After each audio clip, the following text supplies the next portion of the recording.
Welcome to the Romance of the Three Kingdoms podcast. This is episode 42. Last time, Cao Cao had whipped the three sons of Yuan Shao and taken over all of their territory. The eldest son, Yuan Tan, was killed in battle. The two younger sons, Yuan Xi and Yuan Shang, had fled to seek refuge with a desert people known as the Wu Huan. Eager to finish the job, Cao Cao set off after them, but soon found himself in a hostile desert, so hostile that Guo Jia, the advisor who had talked Cao Cao into going into the desert after the Yuans, had fallen ill on the journey. "The difficult terrain makes me want to turn back," Cao Cao said to Guo Jia. "What do you think?" "Speed is of the essence in war," Guo Jia said. "We are traveling a great distance to attack the enemy. It is not to our advantage to travel with so much heavy equipment and supplies. You are better off with a small force that can reach the Wu Huan before they suspect anything. But you must have a guide who is familiar with the area." So Cao Cao sent Guo Jia to Yi Province to recuperate and began looking for a guide to lead him through the desert. Someone recommended Tian Chou, who used to serve under Yuan Shao. Cao Cao summoned him and asked about the area, and Tian Chou told him, "During the summer and autumn, this area is flooded. It is too deep for horses and wagons, but too shallow for boats." However, Tian Chou told Cao Cao about a different crossing point that would lead him out to open land, and he would be able to reach the key city of Liucheng before the Wu Huan were onto him. So Cao Cao followed his advice. First, he handed out a generalship to Tian Chou and made him the tour guide to lead the way, followed by the general Zhang Liao, with Cao Cao himself bringing up the rear, taking with them only a small detachment of cavalry. When Cao Cao's troops arrived at the White Wolf Mountain, they ran into Yuan Xi and Yuan Shang, who were coming to meet them with tens of thousands of Wu Huan troops. Zhang Liao quickly sent word to Cao Cao, who went up to a high vantage point to size up the enemy. When he saw that the Wu Huan troops were quite disorganized, he instructed Zhang Liao to attack immediately. So Zhang Liao and three other generals, Xu Chu, Yu Jin, and Xu Huang, stormed down the mountainside in 4 detachments and hurled themselves at the enemy. The Wu Huan soldiers quickly fell into disarray. Their leader soon fell to Zhang Liao's saber, and the rest all surrendered. Yuan Xi and Yuan Shang, meanwhile, fled yet again, taking a few thousand riders with them and running off to the region of Liaodong. Cao Cao, meanwhile, brought his victorious army into the city of Liucheng and appointed his guide, Tian Chou, as the marquis of the city. Tian Chou, however, wept and said, "I am a disloyal fugitive. You have already shown me great kindness in allowing me to live. How can I dare to receive a reward for selling out this city? I would rather die than to accept this marquiship." Cao Cao was impressed by yet another demonstration of loyalty from a former servant of Yuan Shao's, so he made Tian Chou a court counselor instead. So selling out for a marquiship? Not honorable. Selling out for a court counselorship, however, is apparently okay. Anyway, Cao Cao then played nice with the locals to put their minds at ease and rounded up 10,000 of their fine horses before heading home. On the journey home, the weather was cold and dry, and there were no sources of water within almost 100 miles. They had to dig really deep into the ground to find water. On top of that, the army was running low on food, so they had to eat some of their own horses. When Cao Cao made it back to Yi Province, the first thing he did was to reward everyone who had tried to dissuade him from undertaking his desert war. "Our campaign was a success, but only because we got lucky," he told them. "We succeeded with heaven's blessing, but this victory cannot be taken as an example to be followed. Your advice against the expedition was prudent and deserves to be rewarded. Do not hesitate to speak out again." So again, you have to really hand it to Cao Cao here for being a big enough man to admit that he had made a wrong decision and just got lucky. And this is even more impressive considering that he actually won this war. But while he was victorious, Cao Cao returned to one piece of heartbreaking news. His advisor Guo Jia, who had stayed behind because of illness, had died days ago. His coffin was temporarily sitting in the main hall. Cao Cao went to mourn him and cried bitter tears. "Heaven has doomed me by killing Guo Jia," he wailed. He then turned to his staff and said to them, "You are all about the same age as me, but Guo Jia was the youngest among us, and I wanted to entrust him with affairs after my death. But now he has been taken away in the prime of his life. It tears my innards asunder." Guo Jia's attendants now handed Cao Cao a letter from Guo Jia. "He wrote it himself before his death," they told Cao Cao. "He said to us, if the prime minister follows the advice within, then the affairs of Liaodong will be taken care of." Cao Cao read the letter, nodded, and sighed. No one present understood what he meant, and he did not share either. The next day, the general Xiahou Dun and a number of others came to see Cao Cao and said, "Gongsun Kang, the governor of Liaodong, has long disregarded the court, and now Yuan Xi and Yuan Shang have gone to join him. This will surely be a lingering concern. We should mount a preemptive strike to conquer Liaodong." Cao Cao, however, smiled and said, "There is no need to trouble you all. Gongsun Kang will send me the Yuan brothers' heads in a few days." Well, no one really believed Cao Cao, but hey, who were they to argue? So they just waited. As for Yuan Xi and Yuan Shang, they scurried off to Liaodong with a few thousand riders. When Gongsun Kang heard about their coming, he met with his staff about how to proceed. When Yuan Shao was alive, he often had thoughts of seizing Liaodong. One of his officials, Gongsun Gong, said, "Now Yuan Xi and Yuan Shang have come here after their forces were decimated, and they have nowhere else to turn. They are here to steal our territory. If we take them in, they will no doubt move against us in the future. Why not lure them into the city and kill them instead? When we send their heads to Cao Cao, he will reward us handsomely." "But what if Cao Cao comes to attack Liaodong?" Gongsun Kang asked. "Would it not be better to keep the Yuan brothers around to help us?" "Let us send spies to see if Cao Cao is coming," Gongsun Gong said. "If he is, then we'll keep the Yuans around. If not, then we will kill them and send their heads to Cao Cao." Gongsun Kang agreed and sent out his spies. Meanwhile, when Yuan Xi and Yuan Shang arrived at Liaodong, they discussed amongst themselves. "Liaodong has tens of thousands of troops, enough to stand up to Cao Cao," they said to each other. "Let us temporarily seek refuge here. We can kill Gongsun Kang later and take his land, rebuild, and then reclaim Hebei." So it was settled, and they went in to see Gongsun Kang. But Gongsun Kang sent out word that he was under the weather and did not receive them. He only put them up in guest quarters for now. Within a day, Gongsun Kang's spies reported back that Cao Cao was keeping his troops in Yi Province and had no intention of moving on Liaodong. Delighted, Gongsun Kang set his plan in motion. He first laid down an ambush, hiding armed soldiers behind the walls of his hall. He then summoned the Yuan brothers. After they greeted each other, he told them to sit. Now the custom of the time was to sit on cushions or mats on the floor. It was bitter cold, and the Yuan brothers saw that there were no cushions on the floor, and they wanted to keep their bottoms from freezing, so they asked for cushions. However, Gongsun Kang glared at them and said, "Your heads are about to go on a long journey. What use have you for cushions?" Before the two Yuans could react, Gongsun Kang shouted for his men, and they stormed out and killed the brothers on the spot and cut off their heads. And so ended the death throes of the Yuan clan. Gongsun Kang put the heads in a nice gift box and dispatched a courier to take them to Cao Cao.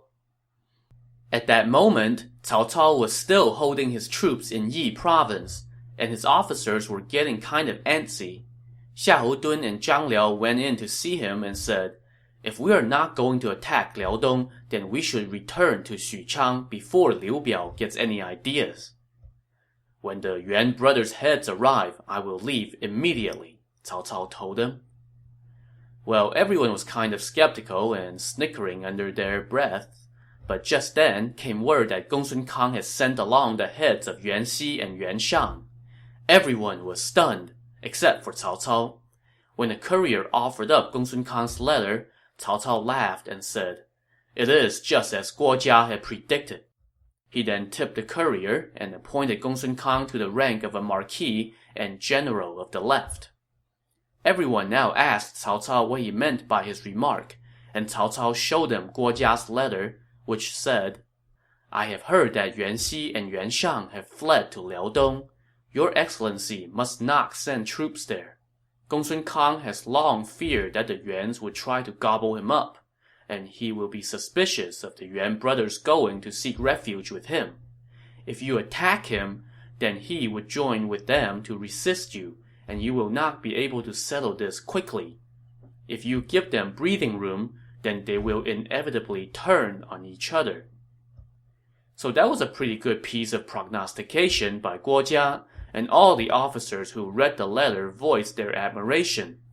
Cao Cao now led all the officials to Guo Jia's altar to pay their respects once again. Cao Cao then led his army back to Jing Province and sent Guo Jia's coffin on ahead to Xuchang to be buried, because even in winter in the frigid north, those remains were probably a little less than fresh by now. Guo Jia was only 38 when he died, and had rendered outstanding service in the 11 years that he followed Cao Cao on his campaigns, so outstanding, in fact, that he gets a poem to go out on.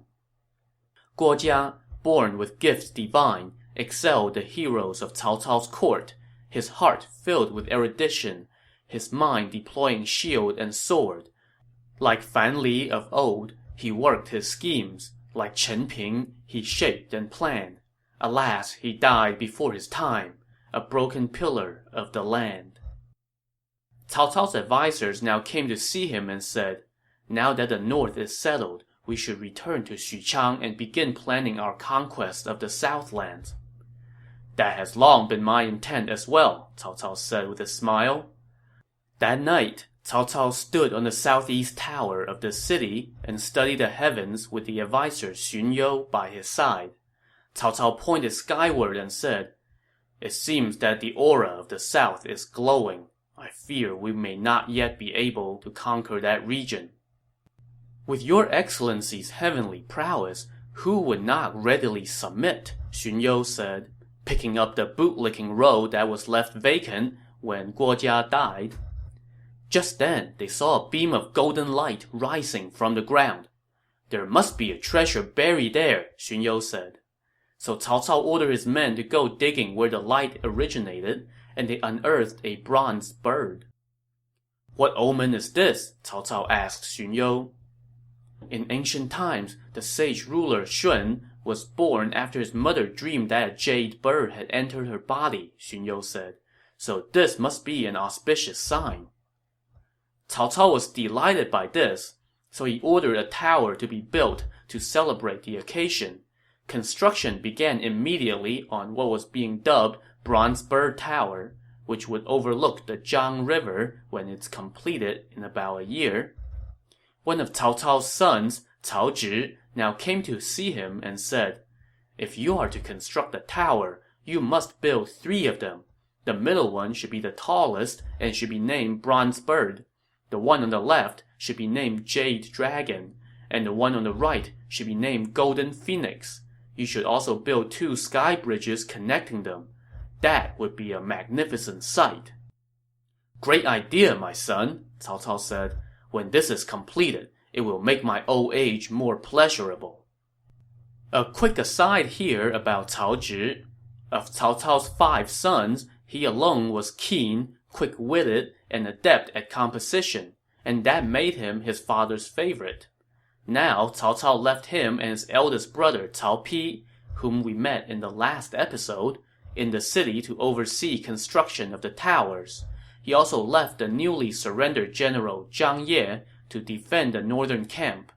Cao Cao then set off for Xuchang, with his ranks bolstered by the more than 500,000 troops who had surrendered to him during his campaign against Yuan Shao and his sons. When he arrived in Xuchang, Cao Cao handed out performance bonuses, recommended a posthumous marquiship for Guo Jia, and took Guo Jia's son into his own home. He then gathered his strategists to start talking about the invasion of the south. His top advisor Xun Yu, however, said, "The army has just returned from the northern campaign and should not move again so soon. Let us wait a half-year to recover our strength and nourish our mettle. Then we can conquer Liu Biao and Sun Quan in one fell swoop." Cao Cao agreed with this suggestion, so he assigned the soldiers to settle and reclaim wasteland until the next time they are needed. So this is a good time to pause and take stock of where we are. We are now in about the year 208, a good 7 or 8 years after Cao Cao routed Yuan Shao in their showdown at Guandu. In those 7+ years, Cao Cao has reunited the northern part of the empire under his control. I have a new post on the website that contains an updated map of who's controlling which territories. The last time I posted a version of this map was back around episode 24, and you will note that the landscape looks quite different now. Whereas back in episode 24, we had a bunch of contenders in the north, such as Lu Bu, Yuan Shu, and Yuan Shao. They have now all fallen to Cao Cao, and he has emerged as the 800-pound gorilla in our story. Remember, when his war against Yuan Shao started, he was outnumbered 10-1. Now he's the one with the enormous army, thanks in part to absorbing much of the forces that once belonged to Yuan Shao. The north and much of the central part of the empire now belong to Cao Cao. To the south, we have 2 major factions remaining. You've got Liu Biao in Jing Province, who, as we have already established a number of times, seemed to have no ambition beyond staying safe and warm within his own borders. Next to him, we have the region known as Jiangdong, or the Southlands, and that region was currently settling in under the leadership of a young CEO in Sun Quan, who took over after his brother Sun Ce had died. And now Cao Cao is planning to drop the hammer on both of these factions with his newly supersized army. Oh yeah, and Liu Bei is just kind of hanging out in Jing Province, not really doing a whole lot. So now our narrative is going to shift south to Jing Province, but we're also going to go back about a year in time. While Cao Cao was still engaged in mop-up duty against Yuan Shao's sons, Liu Bei was just whiling away his days in Jing Province, though he was well treated by his host Liu Biao, the imperial protector of the province, and a fellow kinsman in the imperial clan. One day, while they were catching up over wine, Liu Biao received word that 2 of his officers who were former rebels that surrendered to him had returned to their old ways and were causing havoc on the civilians in the key city of Jiangxia. "If those 2 have gone rogue again, it means trouble," Liu Biao said. "Brother, there is no need to worry," Liu Bei said. "I would like to go pacify them." Liu Biao was delighted by this and gave Liu Bei 30,000 troops, and Liu Bei set off right away. He arrived at Jiangxia within a day, and the 2 rebel leaders came out to face him. As Liu Bei rode out to his main banner, flanked by Guan Yu, Zhang Fei, and Zhao Yun, he noticed that one of the rebel leaders was riding a particularly fine-looking horse. "That must be a thoroughbred," Liu Bei said. Before he had finished speaking, Zhao Yun had already galloped out with spear in hand, charging toward the enemy lines. The rebel leader with the fine horse came out to meet him, but was stabbed off his horse within 3 bouts. Zhao Yun reached out and grabbed the reins of his horse and led it back toward his own lines. The other rebel leaders saw this and rode after him in an attempt to take back the horse. But Zhang Fei let out a loud roar and darted out. With one stab of his spear, this other rebel leader lay dead as well. The rest of the rebels scattered and soon surrendered. With this easy victory secured, Liu Bei returned to see Liu Biao, who came out of the city to greet him and welcomed him with a celebratory feast. Midway through the feast, Liu Biao said to Liu Bei, "My brother, you are such a hero. With you around, Jing Province is safe. But we still have southern barbarians who often raid our territory, not to mention the threats presented by Zhang Lu and Sun Quan." To this, Liu Bei answered, "I have 3 generals who are up to this task. Let Zhang Fei patrol the border to the south, station Guan Yu at the city of Guzi to repel Zhang Lu, and have Zhao Yun hold the 3 rivers to keep Sun Quan at bay. That will take care of your concerns." Liu Biao was delighted and agreed to this suggestion. But somebody else was not so keen on this, and that someone was Cai Mao, one of Liu Biao's top officers, as well as his brother-in-law. When he learned of Liu Bei's proposal, Cai Mao went to speak to Lady Cai, his sister and Liu Biao's wife. "Liu Bei is stationing his 3 generals on the outside while he remains in the provincial capital. This will be troublesome eventually," Cai Mao said. So that night, Lady Cai said to Liu Biao, "I have heard that the locals have had frequent interactions with Liu Bei. We must be on guard against him. No good can come of allowing him to stay in the city. Why not send him elsewhere?" "No, Liu Bei is an honorable gentleman," Liu Biao replied. "He may not be as honorable as you think," his wife pressed. To this, Liu Biao made no answer.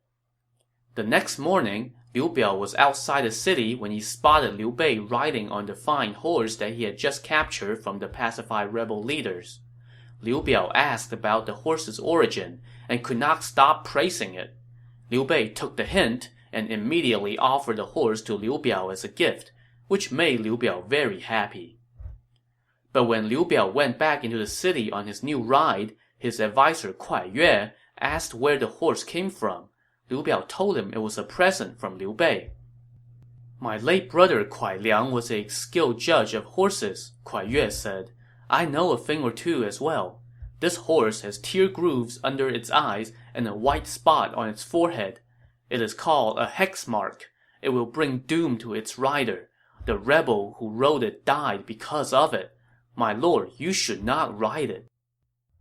Upon this advice, Liu Biao invited Liu Bei to a banquet the next day and said to him, "I am deeply grateful for your gift of the fine horse yesterday. However, since you often go on military campaigns, this horse is of more use to you, so I am returning it to you." After Liu Bei thanked him, Liu Biao continued, "My brother, if you stay here too long, your military skills will become rusty. Within the district of Xiangyang, there is a county called Xinye, which has a supply of money and provisions. What do you think about garrisoning your troops there?" Liu Bei accepted this assignment and set out for Xinye the next day. As soon as he rode out of the city gates, however, he saw a man bow in front of him and say, "Sir, you must not ride this horse." This man was Yi Ji, one of Liu Biao's advisors. Liu Bei quickly dismounted and asked him the reason for his warning. "Yesterday, I heard Kuai Yue say to my lord that this horse was called Hexmark and will bring doom to its owner. That is why it was returned to you. How can you ride it again?" "Sir, I am grateful for your concern," Liu Bei said. "But fate controls the life and death of mortals. A horse cannot intervene." Yi Ji was impressed with Liu Bei's answer, so from that point on, he and Liu Bei became friends. Things went well for Liu Bei in Xinye. The army and civilians got along well, and the county was well governed. In the spring of the year 207, one of his wives, Lady Gan, gave birth to a son, whom they named Liu Chan. The night that she was in labor, a white crane landed on the roof of their residence, squawked 40-some times, and then flew off toward the west.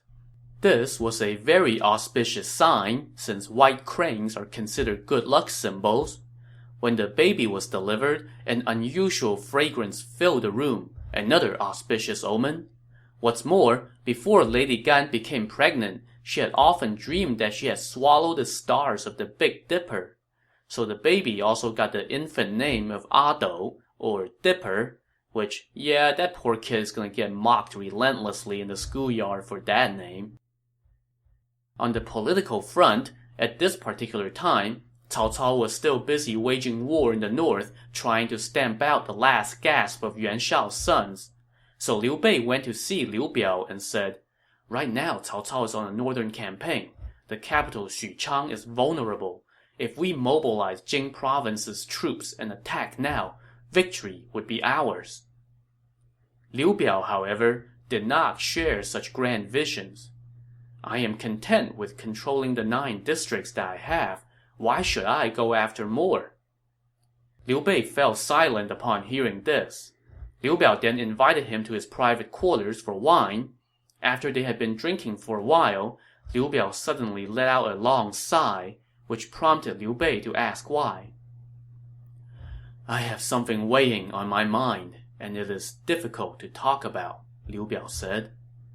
Liu Bei was just about to follow this clickbait for more detail, but just then Lady Cai walked out and stood behind the screen, and Liu Biao lowered his head and said nothing more. The banquet soon ended, and Liu Bei returned to Xinye. That winter, Liu Bei got word that Cao Cao had returned victorious from the north, and all Liu Bei could do was lament the fact that Liu Biao did not take his advice and attack when they had the chance. One day, a messenger from Liu Biao arrived in Xinye with an invitation for Liu Bei to go to Jing Province for a get-together.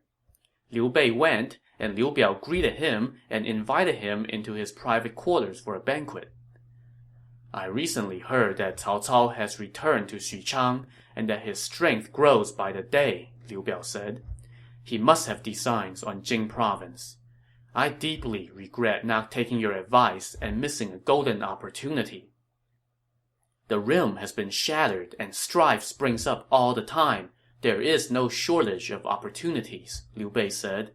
"If we can capitalize on a future opportunity, then there is no need to regret missing this one." "You're quite right, my brother," Liu Biao said, and they continued to drink. After a little while, Liu Biao suddenly started to shed tears, and Liu Bei asked why. "There is something on my mind," Liu Biao said. "I wanted to discuss it with you before, but did not have the opportunity." "Brother, what is troubling you?" Liu Bei asked. "If there is anything I can do, I will not decline, even if it means risking my life." "My previous wife bore me a son, Liu Qi," Liu Biao said. "He is kind-hearted, but is timid and not fit to shoulder big burdens. My current wife, Lady Cai, bore me my younger son, Liu Qiong. He is very clever. I am thinking of elevating my younger son as my heir, but I am worried about going against tradition. And if I make my elder son the heir, it would sow discontent among my wife's clan, and they control my troops, which means trouble down the line. Therefore, I have been unable to make up my mind." So we have just witnessed how a succession crisis helped bring down Yuan Shao's family, and we are now seeing the same script starting to play itself out once again down south. And of course, Liu Bei stepped right into this minefield. "Ever since antiquity," he said, "elevating the young over the elder has led to chaos. If you are worried about the power of the Cai clan, you can gradually chip away at it, but you must not make the younger son the heir just based on your affection for him." To this, Liu Biao said nothing. Unbeknownst to him and Liu Bei, however, they were not alone. As it turns out, Lady Cai, being suspicious of Liu Bei, always made it a point to eavesdrop on him and Liu Biao. She was doing that at this very moment from behind the screen. When she heard what Liu Bei just said, she was understandably upset. But Liu Bei was not quite done putting his foot in his mouth just yet during this dinner party. To see what other faux pas he's going to commit, tune in to the next episode of the Romance of the Three Kingdoms podcast. Thanks for listening.